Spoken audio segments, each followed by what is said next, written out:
Every morning, thousands of inner-city workers get into their cars, put on their seatbelts, start their engines and set off on the dreaded rush hour commute. Drivers across the country will claim that this twice-daily journey is stressful enough, but things are set to get worse for motorists travelling in and out of Manchester. The council plans to bring a 20-mile-per-hour speed limit to one of the busiest access roads to the city centre from the west. The plans, affecting Chapel Street and the Crescent, will also see the road reduced to a single lane and a bus lane in and out of the city. The council hope that the changes will make the road safer in an effort to reclaim the street as a public high street. I spoke to former principal traffic technician Alan Salmon, who thinks commuters as well as pedestrians will benefit from the changes. Local authorities are trying to make public transport attractive. That's why you get your bus lane, which is going to reduce your overall journey time. It may only be by a minute at this stage, but as the bus lanes increase, then the journey times would certainly reduce. But the council's latest attempt at traffic calming has angered motorists. It's chaotic, it's murder getting to work in the morning. The traffic's bad enough on this road as it is because it's a busy road into Manchester. Well, they're pretty bad. I mean, I have to use this route into work every day and into uni, and it's the main point to get into Manchester, so it just takes a lot longer than it normally would.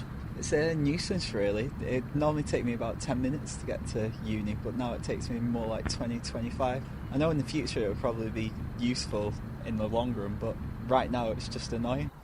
As you can hear, the traffic behind me is pretty much at a standstill.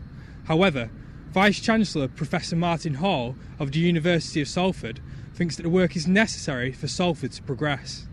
The vision for Central Salford is very important for us as a university because it's seen as an area where the creative industries will grow. And it speaks to opportunities, particularly for younger graduates, because anybody involved in the creative and media industries needs the sort of space where they can take a short-term lease on a property. They've got this killer app that they think they're going to sell. They need to be able to keep their rentals down. They've got to have access to good bandwidth. They need location. You know, they're 15 minutes walk from the centre of Manchester, they're 15 minutes from the BBC of Salford Quay. So it's an ideal area to drive up value and create opportunities. The Victorian and Georgian buildings along its roadside have sadly fallen into a state of disrepair, and the potential they hold has never quite been reached. Although it may not look like much now, Chapel Street has a rich and powerful history. It was the first street in the country to have gas lamps. Marx and Engels philosophised here, and the English Civil War was started on one of its bridges.